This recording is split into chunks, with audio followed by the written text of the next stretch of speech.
Marwar bulletin देखने वाले सभी दर्शकों को चंद्रमोहन कल्ला का नमस्कार। राम राम ने खमा गणिसा। परिसीमन के बाद राजस्थान के राजनीतिक समीकरण बदल जाएंगे। 200 सीट वाली विधानसभा में 270 सीट हो जाएगी। जोधपुर भी इससे अछूता नहीं रहेगा। यहाँ भी 3 की जगह 7 सीटें हो जाएगी और सरदारपुरा व सूरसागर विधानसभा क्षेत्रों का बंटवारा हो जाएगा। कांग्रेस और भारतीय जनता पार्टी के गढ़ ढह जाएंगे। इसी कयासों की राजनीतिक विश्लेषकों की जानकारी की आधारित है हमारा आज का राजनीतिक हलचल कार्यक्रम। दोस्तों, अभी जोधपुर नगर निगम क्षेत्र में कितनी नई विधानसभा सीटें बनेगी और उनके नाम क्या होंगे, इसकी कोई आधिकारिक घोषणा नहीं हुई है, लेकिन उपलब्ध डेटा और ग्राउंड एनालिसिस के आधार पर आपको रियलिस्टिक संभावित तस्वीर स्पष्ट करना चाहते हैं। वर्तमान स्थिति अगर देखें तो जोधपुर शहर नगर निगम क्षेत्र मुख्य रूप से इन विधानसभा सीटों में बटा हुआ है। सूरसागर, सरदारपुरा और जोधपुर शहर सीट, लुणी आंशिक अक्षरी क्षेत्र यानी शहर क्षेत्र में लगभग 3-4 सब शहरी प्रभाव वाली सीटें हैं। जोधपुर लोकसभा क्षेत्र में कुल 8 विधानसभा सीटें आती है।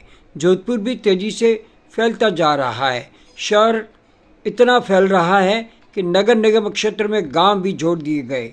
जोधपुर नगर निगम की आबादी के अनुसार जोधपुर शहर की 3 विधानसभा सीट बढ़कर 7 हो सकती है। कौन कौन सी नई सीटें बनेगी जरा आपको बता दें। ये आधिकारिक नहीं है बल्कि पॉलिटिकल एनालिसिस है, लेकिन इस पर कवायद चल रही है, ये हम आपको बताना चाहते हैं। वो इस तरह से है। जोधपुर उत्तर, जोधपुर नॉर्थ बनेगा। सूरसागर का विभाजन होगा। Mandore, Nagauri gate, Banad road area Jodhpur का ये नया विधानसभा क्षेत्र होगा। जोधपुर दक्षिण, जोधपुर साउथ बनेंगे। सरदारपुरा का विभाजन होगा। Pal road, Chopasni housing board, Jodhpur पश्चिम रेजिडेंशियल बेल्ट सीट अलग से होगी, जो Shastri Nagar, Mahamandir, Ratanada high density urban area मिलाकर विधानसभा क्षेत्र बनाया जाएगा। जोधपुर शहर और नगर निगम का विस्तार आबादी के आधार पर हो रहा है और संभावित 7 सीटों का स्ट्रक्चर उसी तरह से बनाया जा रहा है। जोधपुर शहर, पुराना शहर, सरदार मार्केट, घंटाघर क्षेत्र वर्तमान जोधपुर शहर सीट का केंद्र है। जोधपुर उत्तर में मंडोर, बनाड रोड, नागौरी गेट और फिर सूरसागर का विभाजन होगा। जोधपुर दक्षिण, जोधपुर पश्चिम, शास्त्री नगर, महामंदिर, रातानाडा हाई डेंसिटी रिहायशी क्षेत्र। जोधपुर पूर्व बासनी औद्योगिक क्षेत्र, एयरपोर्ट बेल्ट, नया अर्बन इंडस्ट्रियल जोन और लुणी शहरी विधानसभा नगर निगम में जुड़े गांव, आउटर रिंग। अभी की लुणी सीट का शहरी हिस्सा लुणी की अलग सीट में आ जाएगा। लुणी ग्रामीण, आउटर जोधपुर, बचे हुए ग्रामीण बेल्ट लुणी ग्रामीण की सीट में आ जाएंगे, जो अलग सीट बनाना लगभग तय माना जा रहा है। वर्तमान और संभावित स्थिति सीटें अभी जोधपुर शहर में शहर प्रभाव वाली परिसीमन के बाद 7 संभावित हो जाएगी। आपको बता दें कि राजस्थान में अभी कुल 200 विधानसभा सीटें हैं, जो परिसीमन के बाद 270 तक पहुंच जाएगी।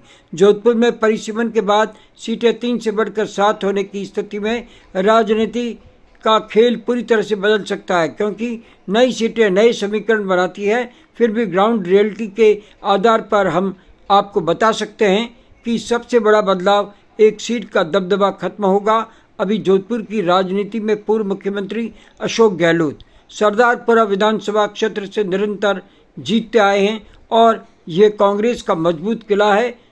सरदारपुरा सीट कांग्रेस का गढ़ मानी जाती है, लेकिन परिसीमन के बाद ये सीट 2 से 3 हिस्सों में टूट सकती है। इससे अशोक गहलोत के मजबूत किले को ढाया जा सकता है, जिसके लिए सरकार पुरजोर लगाए हुए है और अतिशयोक्ति नहीं होगी कि इसमें सरकार अपनी मजबूती से दावे पेश करे। इससे कांग्रेस का सेफ जोन कमज़ोर हो सकता है।